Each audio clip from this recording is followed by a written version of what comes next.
Que quinta-feira, como diria aqui na Bahia, foi cada vixe atrás de eita, porque a todo momento temos notícias bombásticas, começando lá pela audiência que teve na Comissão de Educação do Senado, onde foi convocado prefeitos que teriam recebido proposta de pagamento de suborno dos pastores do MEC. E nessa mesma audiência também tivemos oitiva do chefe do Fundo Nacional de Desenvolvimento da Educação, FNDE, o Marcelo Pontes, que no início negou qualquer articulação com os pastores, falou que o pastor só ia lá para orar, mas que no final deu pano para manga e já estão falando de CPI.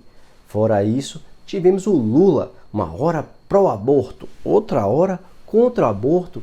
Que confusão é essa, ex-presidente e atual pré-candidato do PT para as eleições agora de 2022? E por fim, tivemos ex-ministro da Educação, Weintraub, com um áudio que está sendo divulgado que fala que ou é com Lula ou vai continuar piorando. Será que foi crítica ao presidente Bolsonaro? Será que ele foi mal interpretado? E no final, darei a minha singela opinião. Então, já deixe seu like no vídeo, mas, como diria Jack Stripador, vamos por partes. Ontem, no Senado Federal, na Comissão de Educação, tivemos a oitiva de algumas testemunhas para saber sobre o caso dos pastores do MEC. Já trouxe esse caso aqui em vídeo, mas vou fazer um breve resumo. Foi o caso que tirou o ex-ministro da Educação, o Milton Ribeiro, do cargo dele, porque um áudio vazado do ex-ministro, que não foi negado pelo ministro, tá lá, que primeiro os municípios que vão receber verbas são os que mais precisam, e depois os indicados pelos pastores a pedido do presidente. E isso deu início a tanta coisa, meu amigo, que foi acabar lá na audiência no Senado Federal. E na audiência do Senado Federal, alguns prefeitos relataram que sim, os pastores exigiam dinheiro para que trouxessem benefício, verba da educação para o município. Além disso, foi ouvido o chefe do FNDE, Fundo Nacional de Desenvolvimento da Educação, o Marcelo Pontes, que no início de suas 4 horas de depoimento negou qualquer interferência dos pastores. Falou que os pastores só iam lá, davam algum palpite ou outro, um bom dia, uma boa tarde, uma boa noite, faziam uma oração e somente isso.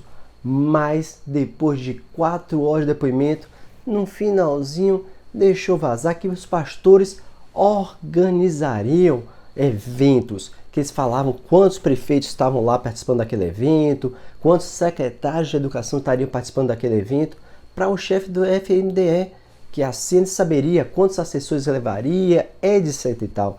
Então participaria da organização, da logística de eventos do Ministério da Educação e do FNDE. E isso foi suficiente para explodir um novo pedido de CPI lá no Senado, a CPI dos pastores do MEC. E o ex-vice-presidente da CPI da pandemia, o Randolfo Rodrigues, foi ele que já fez o pedido dessa CPI dos pastores do MEC. E ele mesmo já conseguiu quase todos os votos. Só falta um. Mas já surgiu uma polêmica em relação a essa divulgação dos assinantes da CPI. Precisa ser de 27, ele tem 26, mas uma senadora falou que não assinou. A senadora Rose de Freitas, do MDB do Espírito Santo, teve seu nome incluso nessas assinaturas e ela negou que teria assinado, que teria dado autorização para a inclusão do seu nome. E aí já gerou um burburinho lá no Senado. O Rodrigo Pacheco, presidente do Senado, falou que vai instaurar uma investigação para saber se a senadora assinou, se houve fraude nessa lista que está de assinatura, e disse que essa CPI, se for instalada, tem que ter um fato para ser apurado e que também passa pelo crivo do presidente do Senado a sua instalação. Ou seja, deixou claro que, pelos motivos atuais, não tem motivo para a CPI e que ele é quem decide se vai ter ou não vai a CPI dos pastores do MEC. E aqui, na minha singela opinião, como eu sempre falo no canal, se há uma possibilidade de um ilícito, tem que ser investigado. Se há prefeitos que falam que pastores ligados ao MEC pediu suborno tem que ser investigado. Então, abra essa CPI, em que pese uma CPI dessa, no ano de eleição, para o governo federal, vai ser um completo desastre. E se a CPI da pandemia já foi um show para se autopromover para 2022, essa CPI do MEC esse ano vai ser pior ainda. Então, tem que ser investigado? Tem.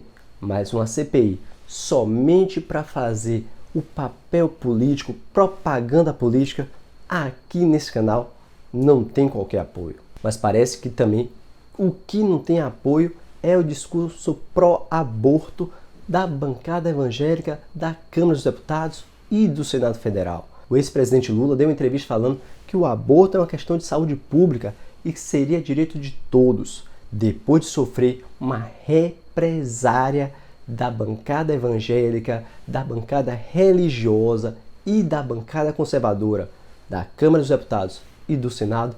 O ex-presidente voltou atrás e disse que pessoalmente é contra o aborto, mas que deve haver uma conversa séria com os deputados. E aí eu pergunto, ex-presidente Lula, atual candidato, pré-candidato às eleições de 2022, que está na frente em todas as pesquisas, você é pró ou contra o aborto? Isso aí que ficou no ar, e a gente sabe que trazer temas como esse em ano de eleição pode ser um tiro pela culatra, porque você, ao invés de acarretar votos, pode perder votos, justamente por ser um tema polêmico que você deveria induzir o seu adversário a falar e você ficar quieto no ano de eleição, somente tomando partido depois de eleito ou se perder quando for oposição. Mas quem também deveria ficar quieto se quer realmente apoiar o presidente Jair Bolsonaro é o ex-ministro da Educação, Weintraub. Áudio dele que está sendo amplamente divulgado, porque já negou que foi vazado, está sendo divulgado.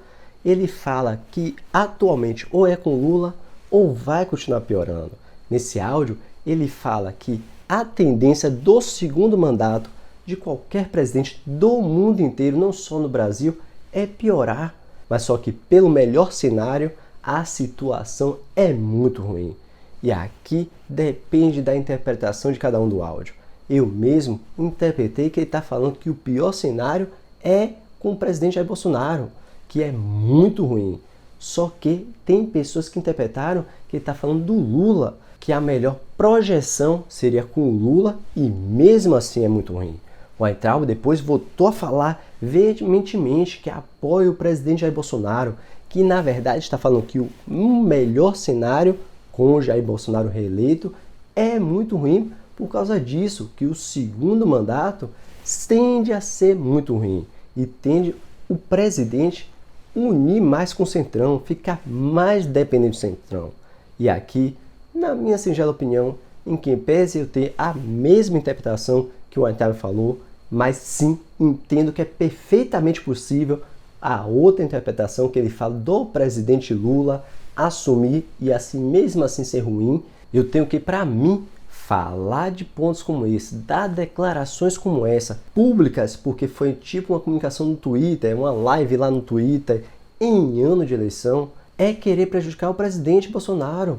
Então, tentou ajudar, tentou justificar, deu pano para manga porque é perfeitamente possível a interpretação contrária e, na minha singela opinião, só complica mais a vida dele e do presidente num ano de eleição.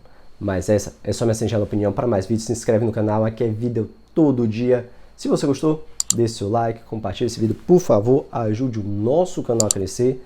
E não se esqueça, assista esse vídeo aqui, e até o próximo vídeo.